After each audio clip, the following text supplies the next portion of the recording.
The moment my son's wife set that glass of juice in front of me, I felt something shift in my chest. Not pain, not fear. Something older than both of those, the quiet, animal certainty that something was wrong. I didn't pick it up. I smiled instead. I said, "Thank you, sweetheart." And I set my napkin across my lap, like I always do. And I watched her walk back toward the kitchen. And I thought about the phone call I'd overheard 3 weeks earlier. The one she didn't know I'd heard. The one where she said very softly, very carefully, "She's been more forgetful lately. I'm genuinely worried about her." I had been standing in the hallway outside the guest room with a fresh set of towels in my hands. I hadn't moved for almost 4 minutes. I had never been forgetful.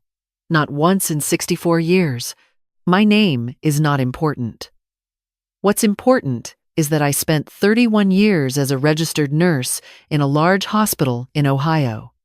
I worked cardiac care. I watched people make life and death decisions at 3 in the morning when they were exhausted and terrified, and I helped them make those decisions clearly. I retired at 62 not because I had to, but because my husband had gotten sick and I wanted to be with him. We had 2 years together after his diagnosis. Good years, quiet years, the kind you can only have when you both know the clock is running. He passed in the spring, 2 years ago.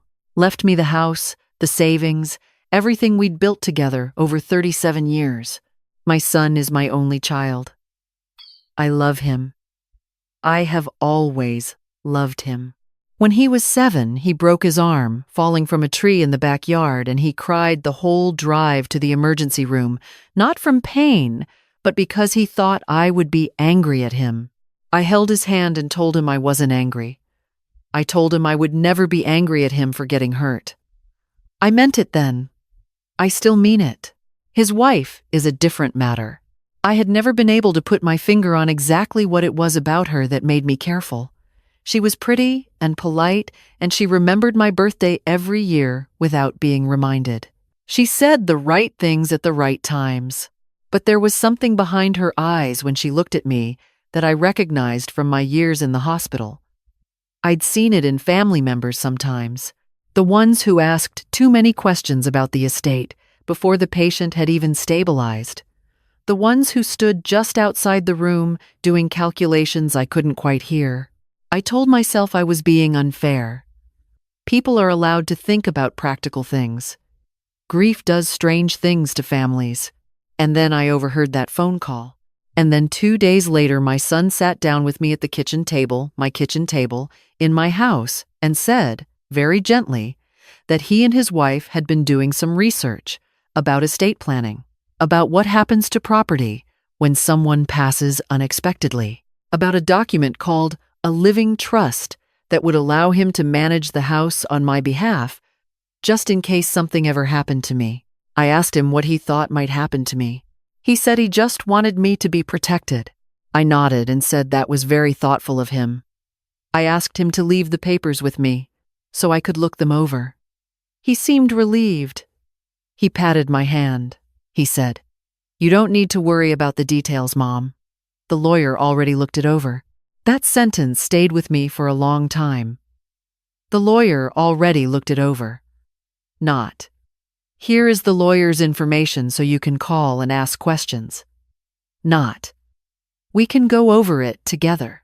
Just, "Don't worry, it's done. You just need to sign." I did not sign. 3 weeks later was Thanksgiving. My son and his wife drove up the day before, which they had never done before. They brought groceries, which they had never done before. His wife offered to cook the entire meal herself, which she had definitely never done before. She was cheerful in a way that felt practiced, like someone who had rehearsed the scene and was very focused on hitting all her marks. And on Thanksgiving morning, she brought me a glass of orange juice. I don't drink orange juice. I have never liked orange juice. My son has known this his entire life.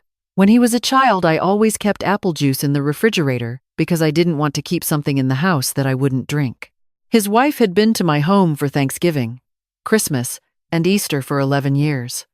She had seen me decline orange juice 11 times. She handed it to me and said, "I squeezed it fresh, Mom. From real oranges. It's really good for you." She called me Mom. She had never once called me that before. I looked at the glass.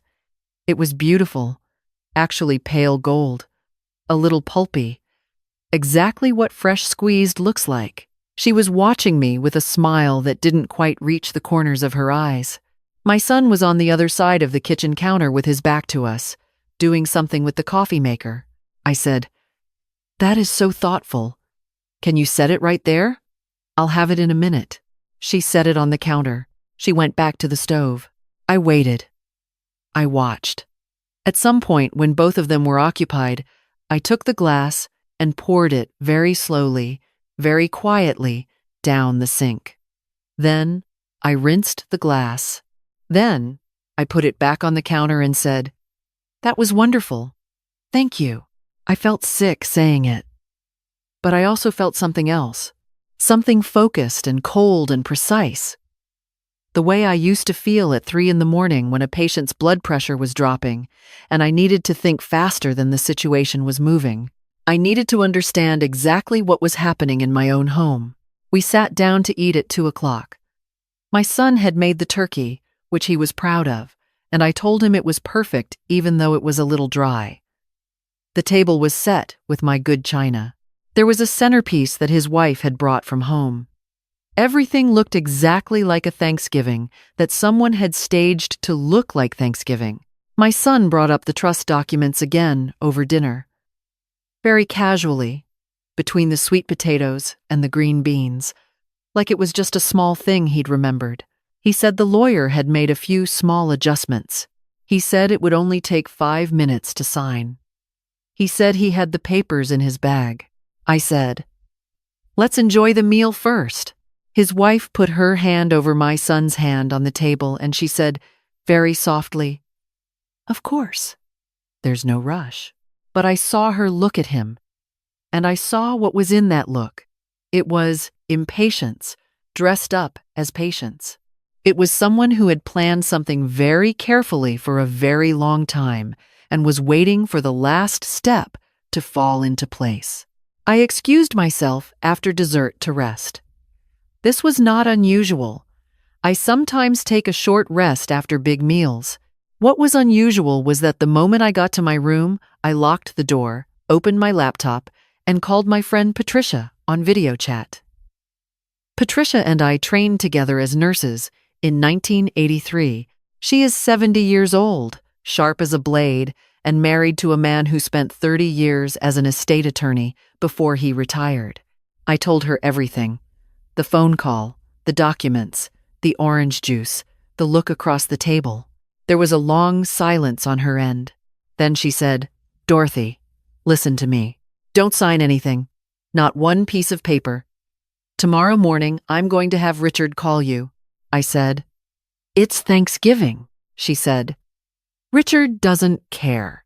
I didn't sleep that night. I lay in my bed in the house I had lived in for 26 years, and I listened to the sounds of my son and his wife moving through the kitchen, talking in low voices, and I thought about all the ways I had loved them, all the Christmases and Easters. The week I flew out to help after the baby, they had a daughter, 4 years old now, my granddaughter, who called me Grandma Dot. I thought about her little face, and I felt something crack open in my chest. Then I thought about that phone call. She's been more forgetful lately. Then I thought about the orange juice. I got up at 5:30 and made coffee and sat at the kitchen table in the dark and waited. Richard called at 8. He asked me to describe the documents as best I could. I told him what my son had said, living trust, management of property on my behalf. Richard was quiet for a moment. Then he said, "Dorothy, what you're describing is not a standard living trust. What you're describing sounds like a document that would give your son full legal authority over your property and finances if 2 physicians certify that you are mentally incapacitated." I set my coffee down very carefully. He said, "Has anyone asked you to see a doctor recently?" I thought about it, and then I remembered. 3 months ago, his wife had mentioned a doctor in their town. very casually, over the phone. A lovely GP, she'd said. Very thorough. She'd offered to set up an appointment, said it would be good to have someone keeping an eye on me now that I was living alone. I had said I was perfectly happy with my own doctor of 15 years. She had said, of course, and the conversation had moved on.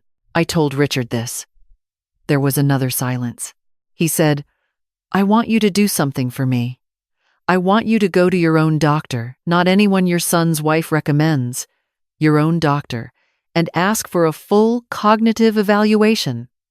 Get it in writing, today, if you can, and Dorothy, do not let them know you're doing this. My doctor's office was closed for Thanksgiving, but she had given me her cell number years ago, back when I was caring for my husband. I texted her.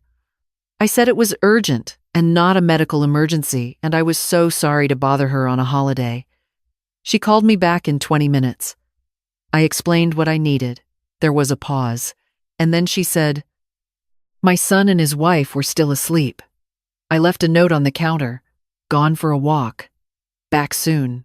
I drove to my doctor's office, and I sat in that familiar room for an hour while she ran every cognitive test she had available. I answered every question. I did every exercise. When we were done, she looked at me over the rims of her glasses and she said, Dorothy, you are sharper than most people I see who are 40 years old. I want to know what's going on. I told her everything. She did not look surprised. She looked the way I used to look when something I'd suspected for a while was finally confirmed, that still, focused expression that means a person has shifted into a mode where they are no longer reacting but acting. She said, I'm going to write this up today. Full cognitive assessment, full notes, everything dated and signed. You are going to keep a copy. I'm also going to note in your file that no other physician has my authorization to conduct assessments for competency purposes on your behalf without my direct involvement and your explicit consent. I said, Can you do that? She said, Watch me. I drove home. My son and his wife were awake, moving around the kitchen, and his wife had made eggs and said good morning and asked how my walk was. I said it was lovely. I ate the eggs she made. I watched her watching me. At noon, my son took out the papers. He laid them on the kitchen table the way someone lays down cards they believe are unbeatable. 5 pages, dense with language, with colored tabs marking where I was supposed to sign. He sat across from me. His wife stood near the window. They both had the same expression. Gentle. Careful. The expression of people who believed they were doing something kind. My son said, It really is straightforward, Mom. Just protection. Just to make sure that if anything ever happened. I said, I'd like to have my own lawyer review it first. A silence fell over the room that was different from any silence we had shared before. It was the silence of something not going according to plan. His wife said, Of course, that makes total sense. We just thought, since the lawyer we used is so experienced. I said, I'd feel more comfortable with someone I've chosen myself. I said it pleasantly. I smiled when I said it. I had spent 31 years delivering bad news gently, and I knew exactly how to hold difficult ground without raising my voice. My son looked at his wife. She looked at him. Something passed between them, fast and involuntary, that told me everything I'd suspected was true. He said, Mom, we're just trying to help you, I said. I know you are, sweetheart, and I reached across the table and covered his hand with mine the way I used to when he was 7 years old and frightened. I held it there for a moment. I said, I know. They left the next morning, earlier than planned. His wife said something had come up with work. My son hugged me at the door and held on a beat too long the way he sometimes does when he's uncertain, and I held him back and breathed him in the way I have been doing since he was small enough to carry. When he pulled back, his eyes were bright, in a way I recognized as guilt, wearing the costume of emotion. I watched their car back down the driveway and disappear, and I stood in the doorway for a long time after. Then I went inside, poured myself a cup of coffee, and called Richard back. What followed was not a confrontation. It was a process, quiet and methodical, the kind I'd always been good at. Richard referred me to an estate attorney in my city, a woman named Barbara, who had practiced for 25 years and who looked at the trust documents my son had left on the table with an expression that told me what I needed to know before she said a word. She said, "Whoever drew this up was not working in your interest." She said the language in the document would have allowed my son to petition for guardianship over my estate and finances with remarkably low evidentiary standards. A declaration from any two licensed physicians. No requirement that one of them be my long-term physician. No requirement for a second opinion. She said she had seen documents like this before. She said they were not common, but they were not unheard of. I asked her to help me put protections in place. Real ones. Documents that I had chosen and understood, and that reflected what I actually wanted. We spent 3 hours in her office, and by the end I had a legitimate living trust of my own design, a healthcare directive naming Patricia as my proxy, a letter on file with my doctor, and a durable power of attorney assigned to my oldest friend, rather than my only son. I want to be clear about something. I did not do this out of anger. I did it out of clarity. There is a difference, and it matters. Anger would have meant a phone call, raised voices, accusations, the scorched earth rupture that I had seen tear apart families in hospital waiting rooms when there was nothing left to fight over but paperwork and grief. Clarity meant something else. It meant acting first, carefully, and then having the conversation from solid ground. I called my son 6 days after Thanksgiving. I asked him to come for a visit, just him, without his wife. He was quiet for a moment, and then he said he could come Saturday. He arrived at noon. I had made soup. We sat at the kitchen table the way we had 1,000 times before. I told him what I knew. I told him about the phone call, the orange juice, the documents. I told him what Barbara had found in those documents. I told him about the cognitive evaluation and the protections I had put in place. I did all of this without raising my voice. I watched his face while I spoke. He didn't deny it. That told me more than anything he could have said. He sat with his hands wrapped around his soup bowl for a long time. Then he said, "She said you'd been struggling. She said she was worried." I said, "When have you ever seen me struggle?" Another long silence. He said, "She told me you'd gotten lost driving home from the grocery store, that you'd called her because you didn't know where you were." I had never called his wife for any reason in my life except to coordinate holiday plans. I had certainly never gotten lost driving in the town I had lived in for 26 years. I let that sit between us for a moment. I watched him do the math. When he looked up, his eyes were different. The thing I'd seen in them at Thanksgiving, that careful, rehearsed quality, was gone. What was there instead was something younger and worse. A son who had been told stories about his mother and had believed them because some part of him, some frightened, self-interested part, had wanted to. He said, "Mom, I'm so sorry. I had been a nurse for 3 decades. I had sat with people at the end of their lives and at the beginning of crises and at every terrible juncture in between. And I had learned that some moments cannot be fixed by the right words. They can only be survived together or alone." I said, "I know you are," I said. "I need you to understand that I have made arrangements. My house, my finances, my healthcare decisions, they are protected. And they are protected in the way I have chosen. Not in the way you chose, not in the way your wife thought was best, in the way I have decided, after careful consideration, with the help of people I trust." I said, "I love you. I will always love you. But I need you to decide whether the woman you're married to is someone you trust more than you trust me. And I need you to take your time making that decision, because it is not a small one." He drove home that afternoon. I stood at the window and watched him go.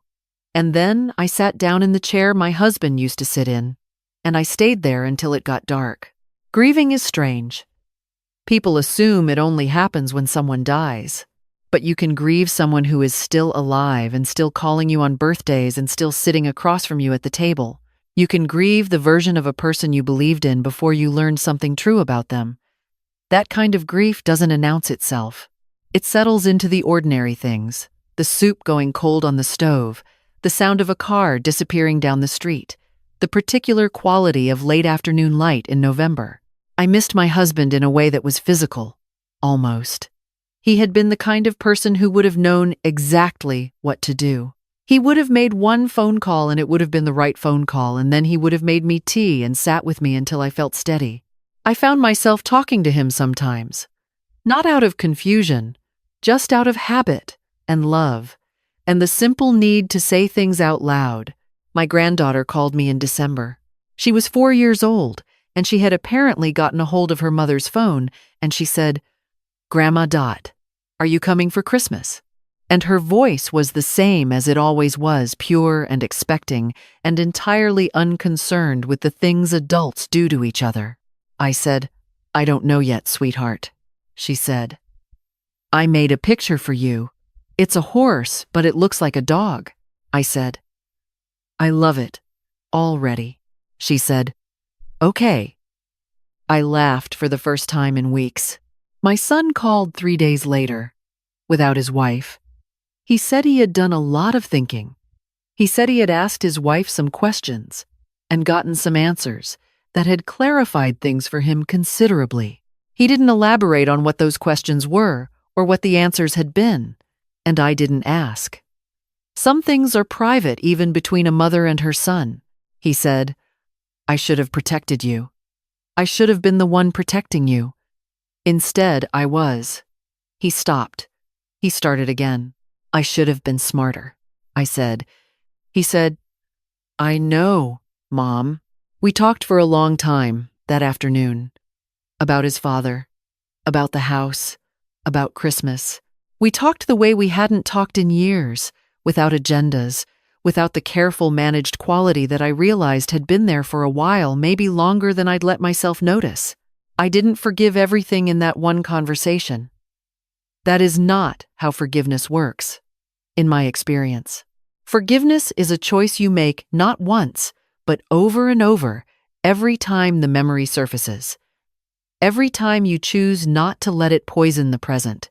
But it was a beginning. His wife did not come for Christmas.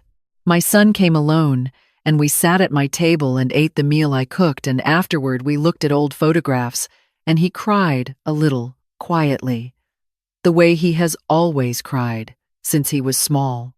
My granddaughter called on video and showed me the horse that looks like a dog, and I held it up to the screen and said it was magnificent.